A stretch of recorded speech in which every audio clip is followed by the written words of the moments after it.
यदि आप civil engineer हो तो आपके दिमाग में हमेशा ये बात आती होगी कि आखिर कंप्रेसिव स्ट्रेंथ निकालने के लिए हम क्यूब ही क्यों यूज करते हैं। इंडिया में क्यूब टेस्ट क्यों किया जाता है जबकि सिलेंडर टेस्ट भी किया जाता है। और सिलेंडर टेस्ट क्यों करते हैं, क्यूब टेस्ट क्यों करते हैं। और आखिर क्यूब की स्ट्रेंथ सिलेंडर की स्ट्रेंथ से ज्यादा क्यों होती है। क्या आपने कभी इस बारे में सोचा है? तो देखो, मैं इसके पीछे का लॉजिक बताता हूँ आखिर ये होता क्यों है। देखो, मेरे पास ये बैलून है एंड मैं इसको फुलाऊंगा।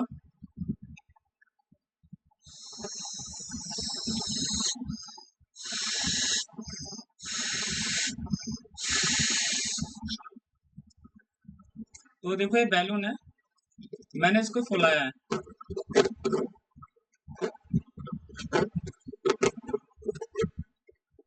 अब यदि तुम क्या करते हो, यदि तुम इस बैलून को इस तरह से पुश करोगे तो इसमें क्या होगा, इसकी जो आउटर सरफेस है, इस सरफेस पे क्या होगा, एक टेंशन फोर्स आएगा। ठीक है, आप नीचे से ऊपर से कंप्रेस कर रहे हो, जो आपकी टेस्टिंग मशीन होती है उसको कंप्रेस कर रहे हो। कंप्रेस करने से क्या हो रहा है, इसके अंदर जो एयर है, एयर के पार्टिकल्स क्या है, वो बाहर जाने की मतलब कि फैलने की कोशिश कर रहे हैं। तो वो क्या कर रहे हैं, इसकी आउटर सरफेस पे एक टेंशन फोर्स लगा रहे हैं। ठीक है, तो इसी तरह की फोर्स के कारण जो आपका ट्यूब टेस्ट होता है उसमें टेंसाइल क्रैक क्रिएट होती है। समझे? तो इसकी जब आउटर सरफेस पे टेंसाइल फोर्स आ रहा है, आपने इधर से कंप्रेसिव फोर्स लगाया, इस सरफेस पे आपका क्या आ रहा है, टेंसाइल फोर्स आ रहा है। तो ये जो टेंसाइल फोर्स जा रहा है किसके कारण जा रहा है, पार्टिकल्स के थ्रू। जो इसके अंदर छोटे छोटे पार्टिकल्स हैं, लोड ट्रांसफर मैकेनिज्म जो है, जो एक पार्टिकल से दूसरे पार्टिकल पे ट्रांसफर हो रहा है, दूसरे से तीसरे पार्टिकल पे ट्रांसफर हो रहा है। तो इसका जो लोड ट्रांसफर का जो होता है, एक ट्राइंगल होता है। जैसे आपने यहाँ से लोड लगाया तो यहाँ से इसका इस तरह से आप एक ट्राइंगल बनाओगे, तो वो ट्राइंगल फॉर्म में लोड आपका ट्रांसफर हो जाएगा इसकी सरफेस। ठीक है, और ऐसे करके पूरे नीचे की साइड एक इक्विलिब्रियम फॉर्म बना लेगा लास्ट में जाके। क्यों? जैसे कि आपके पास सपोज करो ये मेरे पास ये स्पीकर है एंड इसके ऊपर मैं क्या करता हूँ, एक लोड यहाँ से लगाता हूँ और यहाँ से लोड लगाता हूँ कंप्रेशन का। तो इसमें क्या होगा, इसमें जो पॉइंट लोड लगेगा, इस पॉइंट लोड से एक ट्रायंगल बनेगा जो 45 डिग्री का एंगल होगा। और इसके बाद जो इसका किनारे का पोर्शन है, ये वाला पोर्शन जो है, और बाकी ये वाला पोर्शन जो है, इस पोर्शन पे कोई लोड इफेक्ट नहीं होगा। और जो लोड इफेक्ट होगा वो सेंटर में होगा, सेंटर के बाद यहाँ पे आके इस पोर्शन के बाद पूरे इस पोर्शन में फैल जाएगा। ठीक है, तो इसकी हाइट यदि कम होगी, यदि इसकी हाइट कम होगी, जैसे कि सपोज करो यहाँ से 45 का आपने एंगल बनाया, यहाँ से 45 का एंगल बनाया, यहाँ से 45 का बनाया, तो यहाँ पे जो आपका लोड लग रहा है, ठीक है, और इसी की हाइट जितनी इसकी ये ब्रीथ है और इतनी इसकी ये हो जाएगी, मतलब कि इतनी इसकी हाइट हो जाएगी और इतनी इसकी ब्रीथ हो जाएगी, जो हमारे क्यूब की होती है एक तरह से। तो उसमें क्या होगा, जो आपका लोड जो है वो लोड ओवरलैप करेगा। ठीक है, और उस ओवरलैप को करने के कारण जो उसमें बाई एक्सल स्ट्रेसेस हैं, बाई एक्सल स्ट्रेसेस ज्यादा होंगे, जो उसके जो यूनिएक्सल फोर्स को है थोड़ा कम कर देंगे। बाई एक्सल फोर्स ज्यादा क्रिएट होंगे और यूनिएक्सल फोर्स को कम कर देंगे, जो क्योंकि यदि आप एक फोर्स लगा रहे हो और वो एक फोर्स के दो कंपोनेंट तोड़ दोगे तो दो कंपोनेंट तोड़ने से उसकी जो है स्ट्रेंथ कम हो जाएगी। तो इसलिए क्यूब जो है ज्यादा लोड बेयर कर लेता है। पर यदि आप सिलेंडर की बात करते हो तो सिलेंडर में क्या होता है, यदि आप ऊपर की साइड एक 45 डिग्री का ट्रायंगल बनाओगे और नीचे की साइड 45 डिग्री का एक ट्रायंगल बनाओगे, तो उसके बीच में जो है, बीच में क्योंकि उसकी स्ट्रेंथ कितनी होती है, डाया की 2 टाइम होती है, तो 2 टाइम होती है डाया की, तो इसलिए एक कोन वो नीचे की साइड बनाता है और एक कोन ऊपर की साइड बनाता है। तो इसी कारण जो सेंटर होता है उसका, सेंटर में फुली यूनिएक्सल लोड लगता है। तो यूनिएक्सल लोड लगने के कारण जो भी यूनिएक्सल कंप्रेसिव स्ट्रेंथ होती है वो सिलेंडर की ले जाती है और सिलेंडर की वैल्यूएबल होती है। बट उसकी 25%, वो 20% एक्स्ट्रा स्ट्रेंथ आती है किसमें निकल के, यदि आप क्यूब टेस्ट करते हो तो। यदि आप अब इंडिया में क्यूब टेस्ट क्यों किए जाते हैं, देखो क्यूब, यदि ऐसे नहीं इंडिया में सिलेंडर टेस्ट नहीं करते, इंडिया में सिलेंडर टेस्ट भी किए जाते हैं और क्यूब टेस्ट भी किए जाते हैं। पर जहाँ पे आपको एक्यूरेसी की जरूरत ज्यादा होती है और जहाँ पे जैसे कि तुम्हारा आईआरसी में हो गया, इंडियन रोड कांग्रेस में हो गया, या काफी बड़े बड़े प्रोजेक्ट हो गया, वहाँ पे ज्यादातर देखोगे सिलेंडर ज्यादातर सिलिंड्रिकल टेस्ट ही किया जाता है, क्योंकि वहाँ पे एक्चुअल कंप्रेसिव स्ट्रेंथ की जरूरत होती है। बट यदि आप लेबोरेटरी में टेस्ट कर रहे हो, छोटे अपने एक्सपेरिमेंट में टेस्ट कर रहे हो, तो आपको क्यूब टेस्ट कराए जाते हैं। क्यूब टेस्ट में क्या होगा, आपके क्यूब में क्या होगा, जो आपका क्यूब होता है उस क्यूब में बायएक्सल लोड लगता है। बायएक्सल लोड लगने के कारण क्या होता है, प्लेटन इफेक्ट होता है। प्लेटन इफेक्ट के कारण क्या होता है, उसमें उसकी कंप्रेसिव स्ट्रेंथ ज्यादा आती है। जब उसकी कंप्रेसिव स्ट्रेंथ ज्यादा आती है, तो उसकी जो करेक्टरिस्टिक स्ट्रेंथ है, उसके लिए हम अपना IS 2000 यूज करते हैं, 456 2000 यूज करते हैं, यानी उसके अकॉर्डिंग उसकी करेक्टरिस्टिक स्ट्रेंथ निकालते हैं, मेन स्ट्रेंथ निकालते हैं। जो सिलेंडर होता है, सिलेंडर में जो प्लेटन इफेक्ट होता है वो ऊपर वाले पोर्शन में, क्योंकि उसकी डबल हाइट होने के कारण प्लेटन इफेक्ट सेंटर में, जो उसकी जो हाइट का सेंटर होता है वहां पे जाके खत्म हो जाता है। तो उसमें बायएक्सल लोड ना होने के कारण उसमें यूनिएक्सल लोड ही लगता है। तो यूनिएक्सल लोड के लिए सिलेंडर स्ट्रेंथ की स्ट्रेंथ, वो सिलेंडर की स्ट्रेंथ जो है कम आती है 20%। ओके। अब एक क्वेश्चन ये होता है कि हम डिफरेंट डिफरेंट साइज के क्यूब्स क्यों यूज करते हैं। देखो, आपने देखा होगा जो आपका IS स्टैंडर्ड है वो 150 mm बाय 150 mm का क्यूब होता है, ठीक है।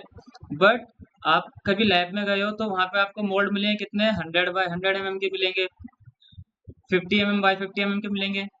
आखिर ऐसा क्यों, इसके क्या रीजन है, मतलब हम क्यों यूज कर रहे हैं, क्यों भाई हम 150 बाय 150 के क्यूब ही क्यों नहीं बना रहे। ठीक है, देखो, ये जो आपकी क्यूब का जो साइज है, ये केवल एक ही प्रॉपर्टी पे डिपेंड नहीं करता है, इसमें दो तीन प्रॉपर्टीज का रोल होता है। सबसे पहली प्रॉपर्टीज होती है आपकी एग्रीगेट का साइज, ठीक है, आपका एग्रीगेट का साइज क्या है। और दूसरा होता है आपका, आपके पास इक्विपमेंट्स कौन से अवेलेबल हैं, ठीक है। यदि आपकी मशीन का साइज छोटा है और वो 100 बाय 100 की क्यूब को अच्छे से टेस्ट कर पा रही है, तो आप 100 बाय 100 का यूज करोगे। बाकी उस दूसरी बात ये कि तुम्हारे पास ज्यादा कंक्रीट बनाने के लिए, ज्यादा कंक्रीट बनाने के लिए इक्विपमेंट्स नहीं है, ज्यादा जगह अवेलेबल नहीं है कि आप ज्यादा बड़े क्यूब नहीं बना सकते, तो आप छोटे क्यूब यूज करोगे। पर मेन मोटिव जो होता है इसका वो होता है एग्रीगेट्स का साइज। एग्रीगेट्स का साइज यदि आपका ज्यादा है, यदि आप 20 mm के एग्रीगेट्स यूज कर रहे हो, सो यदि आप 20 mm के एग्रीगेट यूज करोगे और 100 बाय 100 का क्यूब बनाओगे या 50 बाय 50 का क्यूब बनाओगे, तो उसमें तो तीन चार एग्रीगेट ही आ पाएंगे। तो आपको जो एग्रीगेट सही से फील, वो कंक्रीट उसमें सही से फील नहीं होगी, उसमें आप उसके वॉइड से फील कर दोगे, उसको अच्छे से प्रॉपर बना भी लोगे तो उसके जो एग्रीगेट्स हैं वो साइड से तुरंत ही निकल जाएंगे, वो ज्यादा लोड बेयर ही नहीं कर पाएंगे, क्योंकि एग्रीगेट का साइज ज्यादा बड़ा है। क्योंकि 20 mm का एग्रीगेट है और तुम्हारे क्यूब का साइज 50 mm है, तो उसमें लगा लो कितने एग्रीगेट आएंगे, तीन एग्रीगेट से ज्यादा आने के नहीं। तो इसी वजह से आप 20 mm का एग्रीगेट्स यूज कर रहे हो, तो उसके लिए आप 150 बाय 150 का क्यूब यूज करते हो। बट यदि आप 10 mm तक के एग्रीगेट्स यूज कर रहे हो, यानी जिनका नॉमिनल साइज 10 mm है, तो उसके लिए आप 100 बाय 100 के क्यूब भी टेस्ट कर सकते हो। ठीक है, ऐसा कुछ नहीं है जो स्ट्रेंथ में डिफरेंस आने वाला है या ऐसा कुछ आने वाला है। सबसे पहली प्रॉपर्टीज की ये होती है एग्रीगेट साइज का वेरिएशन, कि आपका एग्रीगेट्स का साइज क्या है, उसी के हिसाब से आप अपने क्यूब को डिजाइन करते हैं और उसी हिसाब से आप अपनी मशीन पे उस टेस्ट को परफॉर्म करते हैं। ठीक है, और जो बाकी तुम्हारे इक्विपमेंट्स क्या अवेलेबल हैं, बाकी ये एक ये हो गया कि इक्विपमेंट्स तुम्हारे पास अवेलेबल हैं या नहीं है, ठीक है। और दूसरा तुम्हारा एग्रीगेट्स का साइज हो गया। तो इनके अकॉर्डिंग, और तीसरा, एक तीसरा होता है कि जो आप क्यूब्स बना रहे हो, जो आप कंक्रीट्स यूज करोगे क्यूब्स बनाने के लिए, क्या वो कंक्रीट्स आपकी इतनी, मतलब तुम्हारे पास इतना पैसा है, तुम जो जितनी कॉस्ट में तुम्हारी वो कंक्रीट बन रही है, क्या तुम उस कंक्रीट को 150 बाय 150 के कंक्रीट के क्यूब बना सकते हो। यदि आप UHPC यूज कर रहे हो, यदि आप कोई महंगी कंक्रीट बना रहे हो, तो उस कंक्रीट के लिए क्या आप 150 बाय 150 के टेस्ट करोगे, कर सकते हो यदि तुम्हारे पास पैसा है, ठीक है। यदि तुम्हारे पास मटेरियल अवेलेबल है तो तुम कर सकते हो, नहीं तो जो भी महंगे प्रोडक्ट्स होते हैं, जो भी महंगी कंक्रीट, जो भी महंगी पड़ती है कंक्रीट, जैसे कि तुम्हारा पॉलीमर कंक्रीट्स बना लो, या फिर तुम्हारा ईसीसी बना लो, इंजीनियर सीमेंटेड कंपोजिट बना लो, या फिर यूएचपीसी बना लो। तो इस कंडीशंस में आप ज़्यादा से ज़्यादा कोशिश करते हो कि आप 100 बाय 100 की क्यूब सी टेस्ट करो, ताकि आपकी जो है जो कंक्रीट की कॉस्ट है थोड़ी कम हो जाए, मतलब कि कम पैसे में ही काम चल जाए। दूसरा होता है कि एक ऑप्शन ये होता है, ठीक है। और उससे क्या होता है कि आप के जो क्यूब्स हैं उनको छोटे क्यूब्स का जाने, मतलब कि तुम्हारा क्या है वो जगह कम कवर करेंगे, ऊपर से तुम्हारा मटेरियल्स कम लगेगा तो आपकी कॉस्ट कम होगी, और कॉस्ट कम होगी, और जो एग्रीगेट्स तुमने यूज किए हैं वो उसमें नॉमिनल साइज उनका 10 mm ही है, तो आप क्यों 150 के क्यूब बनाओगे? सिंपल सी बात है। पहला ऑप्शन तो हो गया तुम्हारा एग्रीगेट्स का साइज, एंड दूसरा मेन ऑप्शन हो गया तुम्हारा कंक्रीट की कॉस्ट, ठीक है, और कंक्रीट का ग्रेड, कंक्रीट की कॉस्ट, कि तुम, तो ये कुछ रीजन होते हैं जिस वजह से आप जो क्यूब मोल्ड का साइज है, क्यूब का साइज है, उस हिसाब से लेके चलते हो कि आपको किस तरह की कंक्रीट बनानी है। मैं खुद बताता हूँ कि यदि आप कोई महंगी कंक्रीट बना रहे हो ना, तो 50 बाय 50 का क्यूब ही यूज करते हैं ज्यादातर लोग टेस्ट करने के लिए। क्यों? क्योंकि नहीं है इतना पैसा, नहीं लोगों के पास इतना पैसा है कि वो 150 बाय 150 का क्यूब बनाए। आप खुद अंदाजा लगा लो 150 बाय 150 में कितने क्यूब आएंगे 50 बाय 50 के। तो इसी तरह से आप खुद ये सोच सकते हो कि मतलब इसी वजह से हम क्यूब का साइज डिफरेंट डिफरेंट यूज करते हैं। ओके, आई होप आपको ये वीडियो अच्छी लगी होगी। इसमें मैंने आपके दो टॉपिक क्लियर किए हैं, क्यूब का साइज यूज क्यों करते हैं, और दूसरा कि हम सिलिंड्रिकल स्ट्रेंथ जो कम क्यों होती है, कम क्यूब स्ट्रेंथ से, और हम ज़्यादातर क्यूब टेस्ट ही क्यों करते हैं, बिकॉज क्योंकि हमारे इंडियन स्टैंडर्ड में क्यूब टेस्ट के अकॉर्डिंग ये सारी चीज़ें बताई गई हैं। इसलिए हम उसमें क्यूब टेस्ट को ही ज़्यादा प्रीफर करते हैं जो हमारे कोड में लिखा गया है। और दूसरा ये है कि तुम्हारा क्यूब क्यूब को मोल्ड करना, या मतलब कि तुम्हारा जो क्यूब है वो थोड़ा इजी पड़ता है, मतलब कि उसमें तुम्हारा कंक्रीट में, या एक तरह से देखा जाए तो मोल्ड बनाने में भी क्यूब के मोल्ड्स आपको सस्ते मिल जाएंगे, और सिलेंडर के मोल्ड आपको महंगे मिलेंगे, ये भी आप देख सकते हो। बट मैन मोटिव क्या है? मैन यही है कि क्यूब की स्ट्रेंथ, हमारा क्यूब जो है हमारा आईएस कोड में यूज होता है, तो इसलिए हम क्यूब स्ट्रेंथ निकाल के चलते हैं।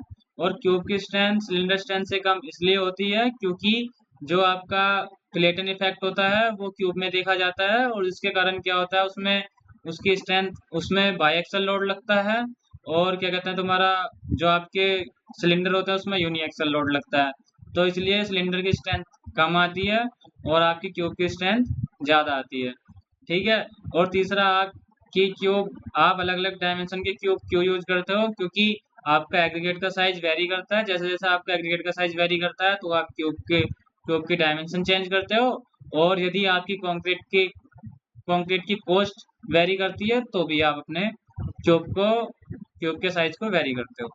Okay, thank you for watching. I hope कि आपको ये वीडियो समझ में आई और अच्छा लगा हो। Thank you.